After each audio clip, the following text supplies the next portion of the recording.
بسم اللہ الرحمن الرحیم۔ نماز جو ہے ہم نے اس کے لیے تیاری کیسے کرنی ہے؟ نماز کی تیاری کے لیے 3-4 باتیں آپ کے سامنے رکھوں گی کہ ہمارے جسم میں 4 قسم کی رطوبتیں ہوتی ہیں۔ ایک ہوتا ہے پسینہ، ایک ہوتا ہے حیض و نفاس، ایک مزی اور ایک منی۔ پسینہ تو آپ سب جانتے ہیں، سمجھ لیجئے پسینہ ناپاک نہیں ہوتا، حائضہ کا پسینہ بھی ناپاک نہیں ہوتا۔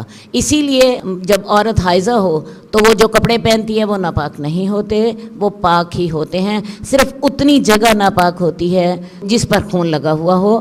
اس لیے ان دنوں میں آپ نئے کپڑے بھی پہن سکتی ہیں، گوٹے والے کپڑے بھی پہن سکتی ہیں، کام والے کپڑے بھی پہن سکتی ہیں، آپ کے کپڑوں کو کچھ نہیں ہے اگر ان پہ داغ نہیں لگا، انہی کے اندر آپ بعد میں نماز بھی پڑھ سکتی ہیں، ٹھیک ہے جی۔ دوسری بات ہے حیض و نفاس۔ حیض کے ساتھ آپ کو نماز نہیں پڑھنی۔ میں نے آپ کو شروع میں بتا دیا کہ حائضہ کو اللہ تعالیٰ نے نماز جو ہے معاف کی ہے۔ اب حیض کا معاملہ جو ہے، یہ جو ہمارے مخصوص ایام ہوتے ہیں، ان ایام کے علاوہ بھی بعض لوگوں کو خون آتا رہتا ہے۔ جیسے مہینے میں بعض لوگوں کو 14 دن آ گیا، بعض لوگوں کو پورا مہینہ ہی آتا رہا۔ حدیث میں ہمیں ایک خاتون فاطمہ بنت ابی حبیش کا ذکر آتا ہے جن کو سارا مہینہ ہی خون آتا رہتا تھا، اور حدیث میں آتا ہے کہ وہ نماز پڑھتی رہتی تھی، نیچے ایک تھال رکھا ہوتا تھا جس میں خون گرتا رہتا تھا نماز کے دوران بھی۔ سمجھ آ گئی ہے؟ تو میں نے بتانا آپ کو یہ ہے کہ ہر بلیڈنگ کے ساتھ نماز معاف نہیں ہوتی، صرف حیض کے خون کے ساتھ معاف ہوتی ہے۔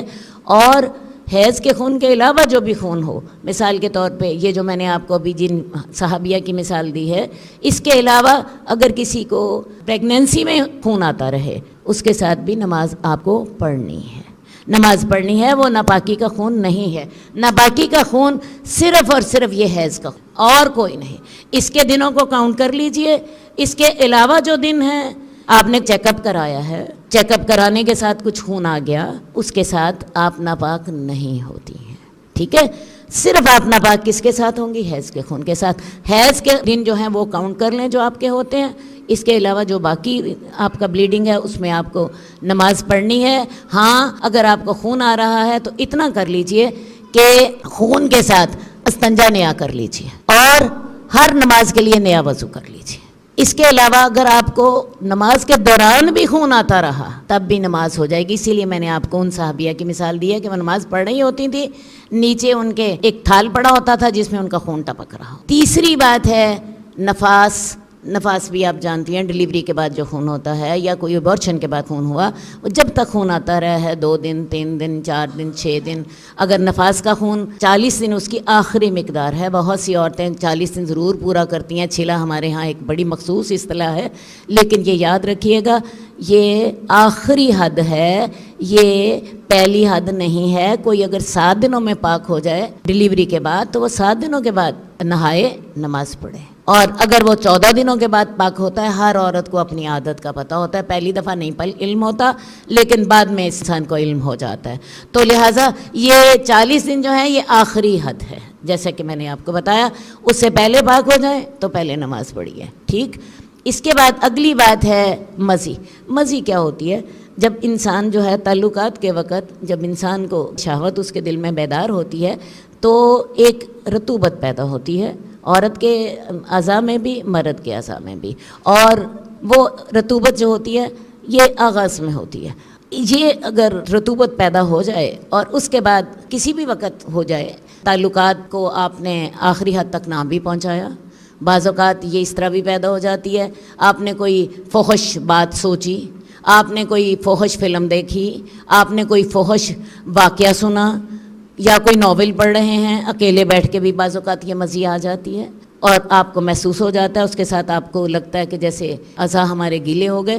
اس کے ساتھ وضو لازم ہوتا ہے، اس کے ساتھ غسل لازم نہیں ہوتا، یہ آغاز میں، شہوت کے آغاز میں ہوتا ہے۔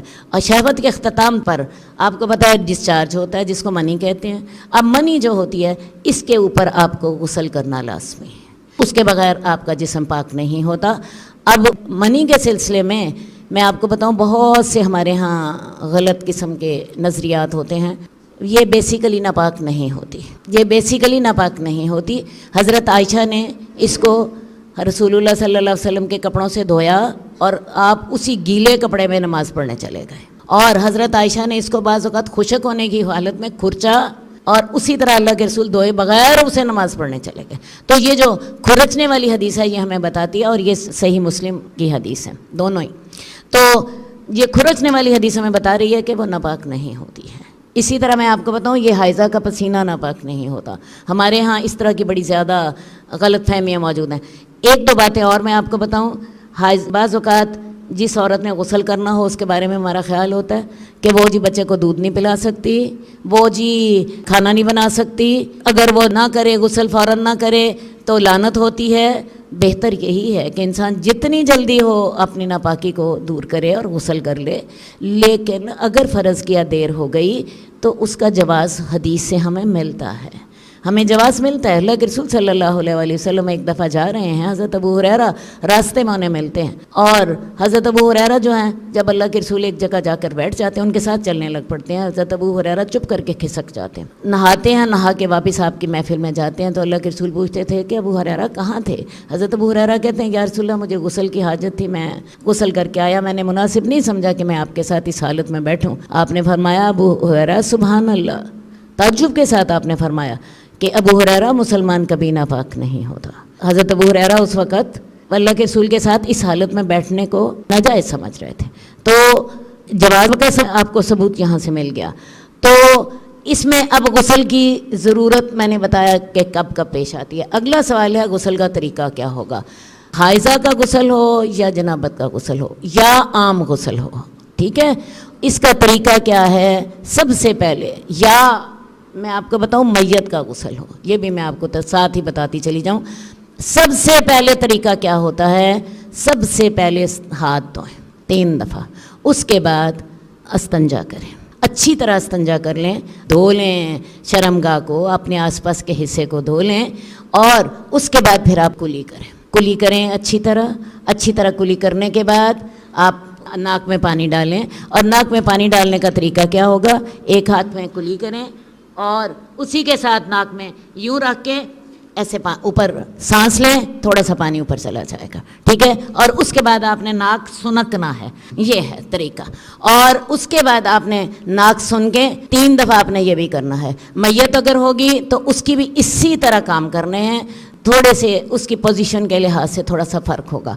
اگلی بات یہ ہے کہ آپ نے منہ دھونا ہے، اور منہ دھونے کا طریقہ یہ ہے، یہ سارا آپ نے چہرہ دھونا۔ اکثر بچوں کو میں نے دیکھا ہے صرف آگے آدھا منہ دھو لیتے ہیں اتنا سا، اور باقی انہیں پتہ ہی نہیں ہوتا۔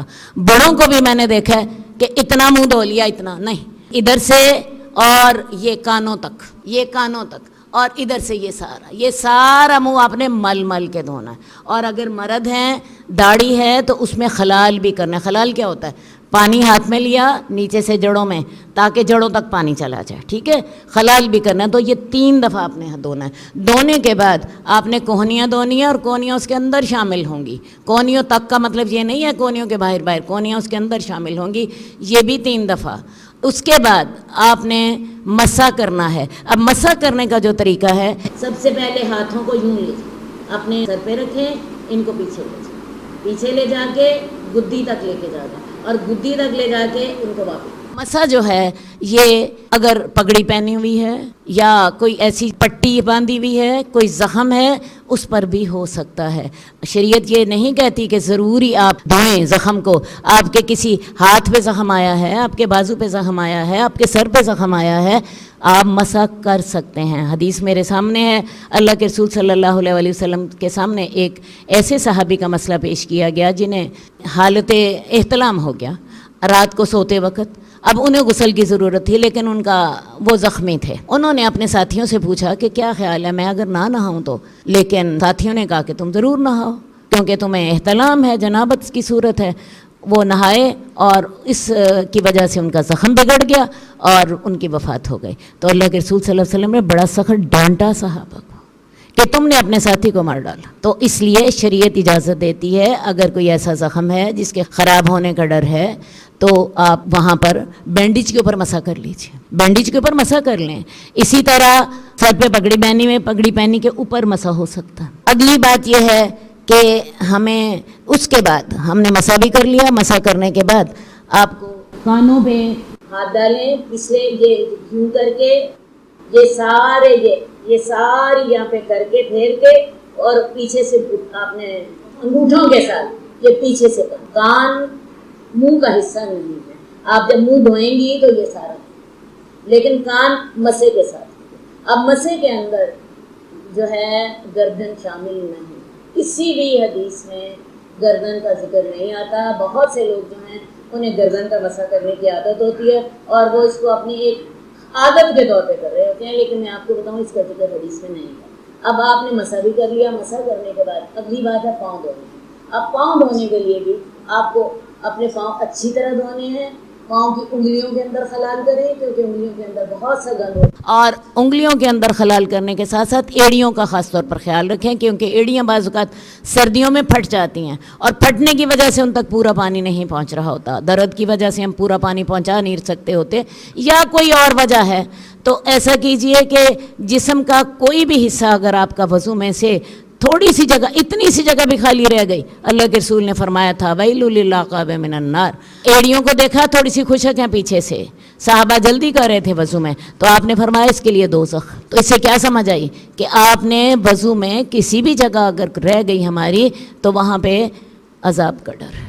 تو لہٰذا پورا اچھی طرح وضو ہونا چاہیے, اور یہ وضو اچھی طرح کرنے کے بعد یہ آپ کا وضو پورا ہو گیا. اب وضو کے لیے 2-3 باتیں مجھے آپ کو اور بھی بتانی ہیں. بعض اوقات ہم غسل کے اندر وضو کر رہے ہوتے ہیں, تو غسل کرنا ہے سب سے پہلے وضو کیجیے. اب وضو کرنے کے بعد مسح تک کر لیجئے.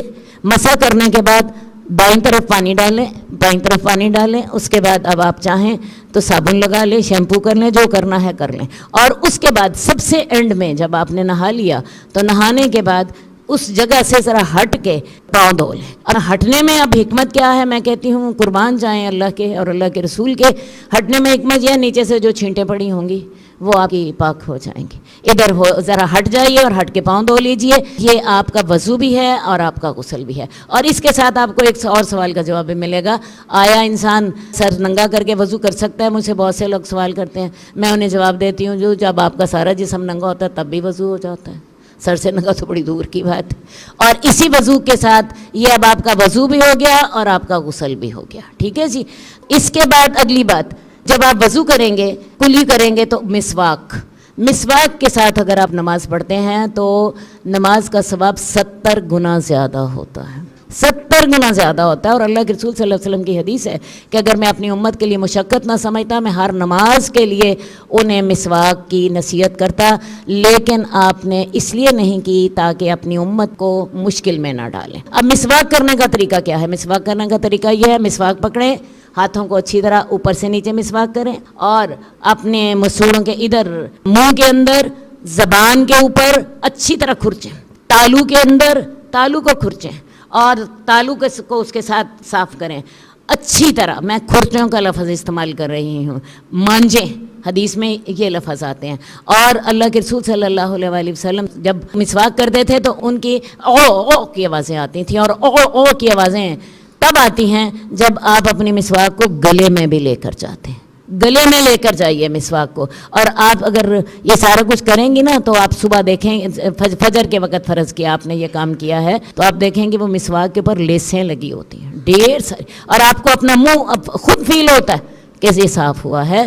تو مسواک کے ساتھ 70 گنا ثواب زیادہ ہوتا ہے. اور اس کا فائدہ کیا ہے؟ اب دیکھیے, میں آپ کی نماز میں فرشتے حاضر ہیں, آپ کی منہ صاف ہو جاتا ہے, آپ اپنے رب سے باتیں کر رہے ہیں, اور رب سے باتیں کر رہے ہیں اور منہ سے بو آ رہی ہے. ایک عام آدمی کے منہ سے بو آ رہی ہے تو دوسرے آدمی کو اچھا نہیں لگتا, وہ کہتا ہے ذرا تھوڑا سا بھی پرے ہو کے بات کرو. تو آپ رب کے ساتھ سرگوشیاں کر رہے ہو, فرشتے آپ کے ساتھ حاضر ہیں, تو آپ کا منہ تو صاف ہونا چاہیے نا. تو یہ جو ہے مسواک اللہ کے رسول صلی اللہ علیہ وسلم ہر نماز کے بعد کرتے تھے. ٹھیک ہے, رات کو بھی اٹھتے سب سے پہلے مسواک ہوتی. اگلی بات, فرض کیا آپ وضو نہیں کر سکتے, کوئی مسئلہ ہے جی آپ کا, تو اللہ نے ہمیں تیمم کی بھی اجازت دی ہے. عرب لوگوں کے لیے تو خیر بہت بڑا مسئلہ تھا, ان کے ہاں پانی نہیں ہوتا تھا. ہمارے لیے پانی نہ ہونے کا مسئلہ تو نہیں ہے, کیونکہ ہم ایک ایسے ملک میں رہتے ہیں جہاں کے پانی بہت آسانی سے دستیاب ہے. لیکن ہمارے لیے بھی بعض اوقات بیماری ہوتی ہے, بعض اوقات جو ہوتی ہے ایسی سچویشن ہے جیسے میں نے آپ کو بتایا کہ وہ مریض تھے، وہ نہائے تو نہانے کے ساتھ ان کا زخم بگڑ گیا، ایسی صورتیں پیدا ہوتی ہیں. یا بعض اوقات اتنی سخت سردی ہے کہ آپ اس کا علاج نہیں کر سکتے، لیکن میں سخت سردی میں آپ کو تیمم کا مشورہ نہیں دوں گی، کیونکہ ہمارے یہاں بہت سی سہولتیں بھی موجود ہیں. اگر سخت سردی ہے تو آپ کو پتہ ہے ہمارے یہاں گیزر ہوتے ہیں، ہمارے ہاں بجلی کا بڑا اچھا انتظام ہے، ہمارے ہاں گیس کا بڑا اچھا انتظام ہے، ہم پانی گرم کر سکتے ہیں. تو اس لیے میں آپ کو تیمم کا مشورہ تبھی دوں گی جب بیماری کا مسئلہ ہو. میں پانی نہ ہونے کی صورت میں بھی آپ کو تیمم کا مشورہ نہیں دوں گی. اس کی وجہ یہ ہے کہ ہمارے ہاں پانی اتنا عام ہوتا ہے کہ اگر ہمارے پاس پانی نہیں ہے تو یہ ہماری مس مینجمنٹ ہوتی ہے. پانی نہ ہونے کا ہمارے ہاں سوال ہی پیدا نہیں ہوتا. سمجھ آ گئی ہے نا؟ ہر جگہ اویلیبل ہے. تو بیماری ہے آپ نہیں کر سکتے، تیمم کر لیجئے. اب تیمم کی ایک صورت میں آپ کو بتا دیتی ہوں. ایک خاتون نے میرے سے اپنے مسئلہ شیئر کیا. اس کو کہنے لگی کہ آپ جنابت کے غسل کی ضرورت ہوتی ہے، تو لیکن میں صبح اٹھتی ہوں تو میرے جوڑ کام نہیں کرتے، فجر کی نماز مجھے پڑھنا ہوتی ہے، تو مجھے بتائیے کہ میں کیا کروں. اور ساتھ ہی انہوں نے مجھے یہ بھی بتایا کہ میں جب ذرا اٹھ کے چلتی پھرتی ہوں تھوڑا سا تو پھر میرے جوڑ آہستہ آہستہ کام کرنے لگ جاتے ہیں، ورکنگ پوزیشن میں آ جاتے ہیں، لیکن صبح کے وقت میرے لیے بہت مشکل ہوتا ہے، تو میں صبح کی نماز روز ہر دفعہ چھوڑتی ہوں. مجھے بتائیے اس کا حل بتائیے. تو میں نے ان کو اس کا حل یہ بتایا کہ صبح کے وقت آپ تیمم کر لیا کریں، تیمم کر کے فجر کی نماز پڑھ لیا کریں، اور اس کے بعد ظہر کی نماز سے پہلے غسل کر لیا کریں، کیونکہ اس وقت تک وہ کہتی تھی کہ میں اسٹیبل ہو جاتی ہوں کہ میں کچھ کر سکوں. تو میں نے انہیں یہ حل بتایا. ایسی صورتوں میں یا کوئی اور بیماری کی صورتیں ہیں آپ تیمم سے فائدہ اٹھا سکتی ہیں. اب تیمم کیسے کرنا ہے؟ تیمم بڑا ہی آسان طریقہ ہے. زمین پر اپنے دونوں ہاتھ ماریں، اور دونوں ہاتھ مار کے زمین یہ سامنے فرش ہے آپ کا، یہ اتنی مٹی کافی ہے، ٹھیک ہے؟ اتنی مٹی کافی ہے. آپ کے پاؤں کے نیچے کی مٹی بھی کافی ہے، کیونکہ مٹی پاک ہے. مٹی پاک ہے اور پاک کرنے والی ہے، اسی لیے مٹی سے استنجے کی بھی اجازت ہے. آپ مٹی سے بھی 3 دفعہ استنجا کر سکتی ہیں، ٹھیک ہے؟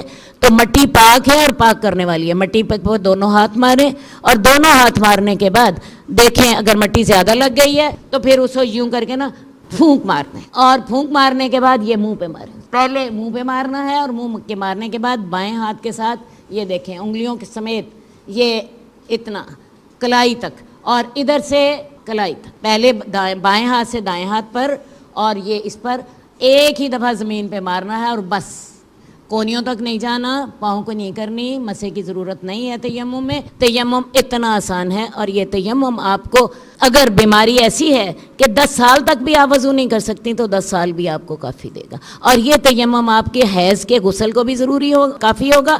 جنابت کے غسل کو بھی صرف اتنا سا تیمم کافی ہے. سوال پیدا ہوتا ہے کہ یہ کیسے کافی ہے؟ اصل بات یہ ہے کہ یہ ایک تصور ہے، ایک فیلنگ ہے کہ میں اللہ کے سامنے پاک ہو کر جانا ہے، اور مجبوری کی صورت میں اللہ نے یہ اجازت دے دی. اللہ کے صدقے جائیں، اس کی رحمتوں کے صدقے جائیے، قربان جائیے اس کی رحمتوں پر. تو یہ 10 سال بھی اگر کسی کو یہ مسئلہ پیش آتا ہے تو وہ 10 سال بھی تیمم کر سکتا ہے. جئنا إلى الدنيا كي ندعو إلى الله لننشر الخير في الكون الذي حارى ونرسل العطر من روض الهدى الزاهي ويشرق السلم أنوارا وأنوارا.